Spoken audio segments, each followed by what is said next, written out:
Ďakujem pekne.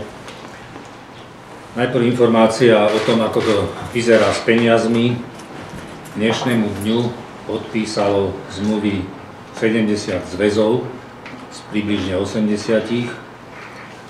Takže zväzy, ktoré sa môžu zúčastniť olympijských hier v Londýne, dostali peniaze už na účet, a to okrem dvoch zväzov. Celkovo 63 zväzov je to a tie dve výnimky sú Slovenská golfová asociácia a Slovenská jazdecká federácia.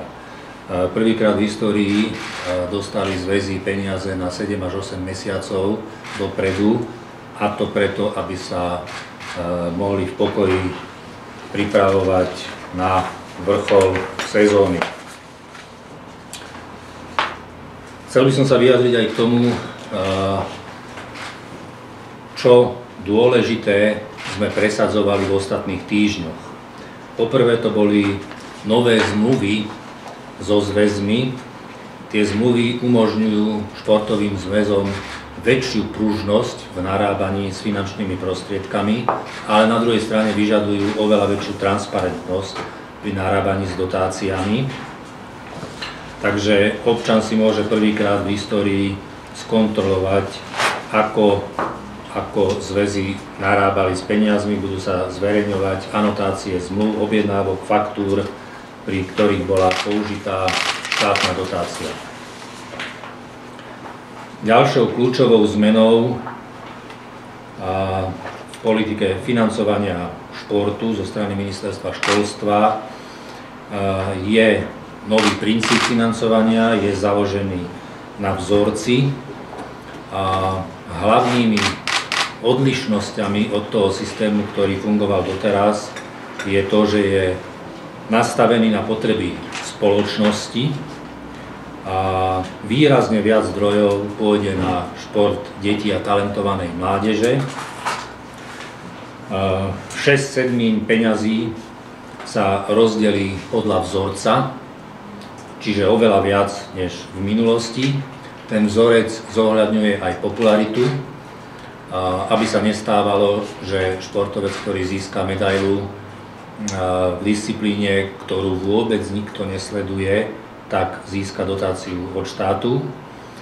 A dôležité je aj to, že do tohto vzorca vstupujú verejne kontrolovateľné dáta.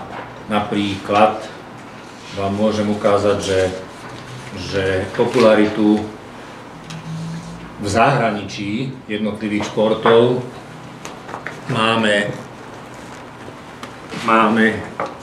zachytenú v týchto publikáciách. Podobne sme si zabezpečili aj popularitu športov doma na Slovensku.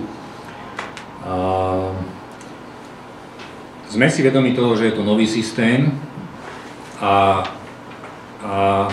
tak ako aj v iných oblastiach rezortu školstva, vedy, výskumu a športu, aj v tejto pri zásadnejšej zmene sme zaviedli 5-ročné ochranné obdobie, čo znamená, že žiaden zväz nemôže dostať o viac ako 10% menej finančných prostriedkov v roku 2012, než dostal v roku 2011.